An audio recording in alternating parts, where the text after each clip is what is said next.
พิสูจน์ความสูงอยู่ห้านเป็ดปักกิ่งซึ่งเป็นห้านสาขาของเกี๊ยวเหลือนิ่งเนาะสาขา3อยู่ทางไหนนี่เพิ่นบอกว่ามีของสูงให้กินนำเพชรเข้ามาเลยไปและตอนนี้เขาก็บุกเข้ามาอยู่ภายในห้านอาหารเป็ดปักกิ่งเนาะหรือว่าเกี๊ยวเหลือนิ่งสาขา3นั่นเองอยู่ข้างเพชรนี่แมนพนักงานบริการว่าซั่นมาสบายดีพร้อมๆกันก่อนเนาะสบายดี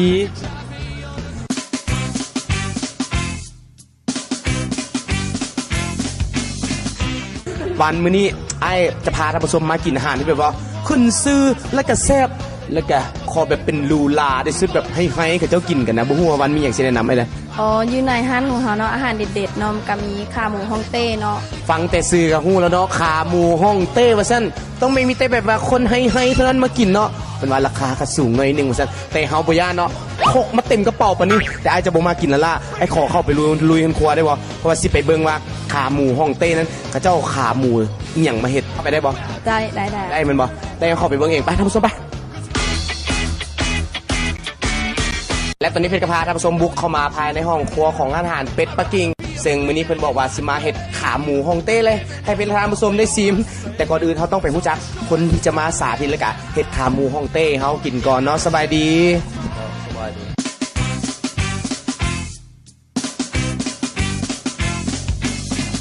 และไอเล่นี่แหละเนาะที่จะเป็นคนมาเฮ็ดขาหมูฮ่องเต้ให้เป็นท่านผู้ชมได้ชิมแต่ก่อนจะไปลงมือเฮ็ดหั่นท่านผู้ชมไปเบิ่งก่อนว่าส่วนประกอบและเครื่องปรุงสำคัญนั้นมันมีอีหยังแด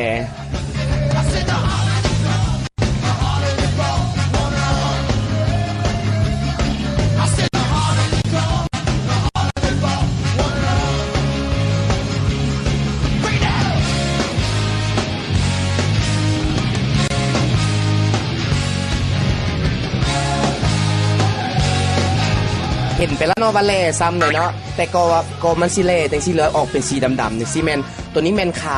หมูนี่เพิ่นไปตุ๋นแล้วเนาะเพิ่นไปตุ๋นแบบไปต้มเคี่ยวใส่กับสมุนไพรเครื่องเทศอย่างต่างๆซึ่งว่าขั้นตอนของขาหมูฮ่องเต้นี่ยากแสนยากนะแต่ว่าเพิ่นบอกว่าแซ่บสมราคาแล้วก็แซ่บสมการรอคอยอีกตอนนี้พร้อมแล้วก็เซิร์นสละลงมือเฮ็ดเลยสิท่าเบิ่งเครื่องเทศนี่เพิ่นจะบ่ได้เอาโยนใส่หม้อเนาะจะมีวิธีคือเอาผ้าขาวมาห่อแม่นบ่เจ้าแม่น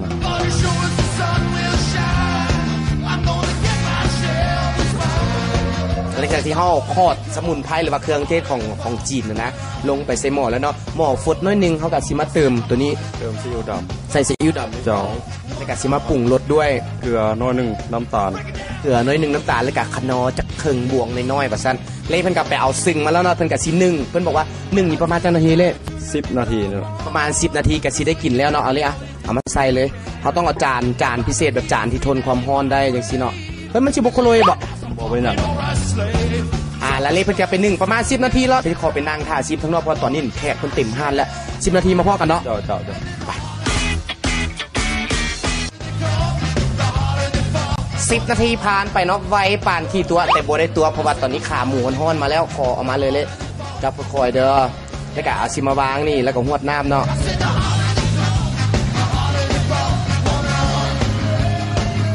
พอสิเลียนซอยจังได้กินใบๆโอ้ได้นี่นะก็ประมาณนี้แหละนี่ถือว่าสำเร็จเรียบร้อยยกบ่ขึ้นจานบักใหญ่โซทานผู้ชมนี่ก็คือขาหมูฮ่องเต้เนาะฝีมือของเล่นี่แหละกินที่หอมเป็นแต่แซ่บขนาดเมื่อนึงท่านผู้ชมไปซีพร้อมกับเพจทางนอกน้ำมาฮอตตอนนี้ก็ต้องขอบใจน้ำไม่ลายเด้อ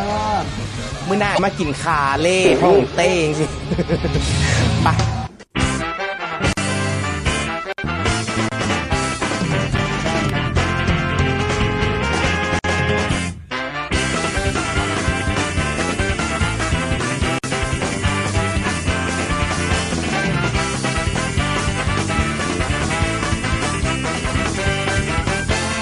เพชรพาท่านผู้ชมลัวของห้อง VIP เนาะสั้นเทิงอยู่สั้น2เนาะเป็นห้อง VIP A ซึ่งว่าเป็นห้องที่โอโถงกว้างขวางแล้วก็ลูลาขนาดและอยู่ข้างๆเพิ่นนี่แมนเจ้าของห้างนี่เพิ่นเนาะซึ่งเพิ่นเป็นผู้บริหารอย่างนี้เลยและภาคขวานี่แมนวิชาการหรือว่าลามนั่นแหละเดี๋ยวมาสบายดีพร้อมๆกันสบายดี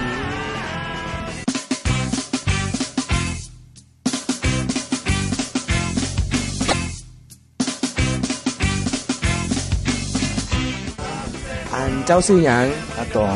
ซื้ออาตง แล้วคำจันนี่แหละเพิ่นสิมาซอยแปลภาษาจีนนะเพราะว่าภาษาจีนเพิ่นก็บ่ค่อยจะแข็งแรงปานใดเนาะได้แต่นี้ห่าวกับนี้บ่ห่าวปานใด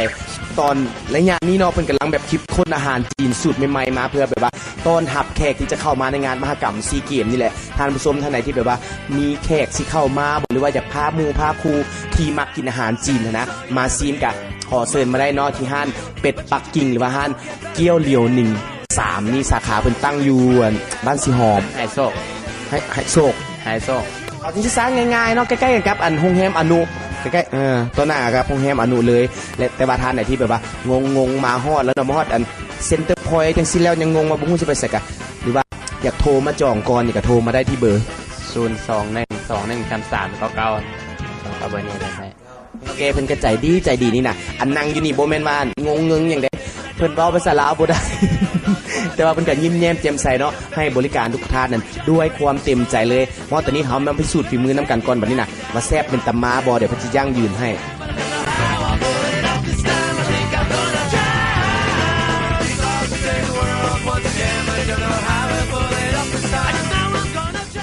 หอมเครื่องเทศรสชาติซีหมูนี่ก็แบบว่าเป็นนุ่มๆเปื่อยๆเนาะหอมนัวแซ่บขนาดบ่ได้กินข้าวซีนอย่างเด้อหอมแต่เครื่องเทศมันอย่างต่างๆนะสมุนไพรจีนนะครับร้านนั้นเป็นปักกิ่งแม่นบ่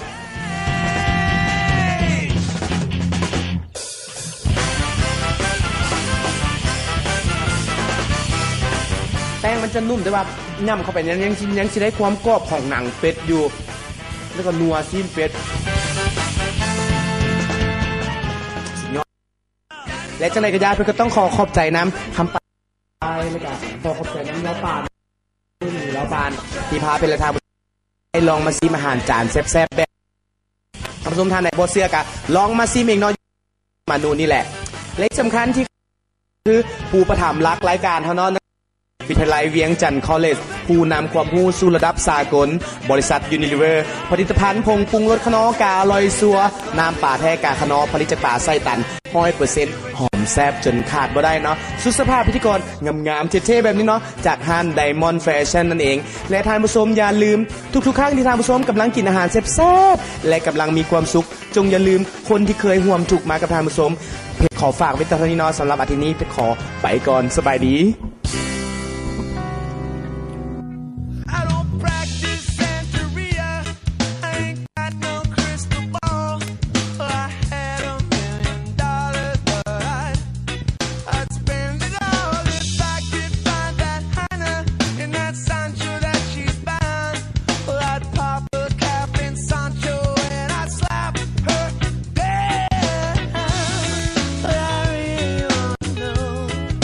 I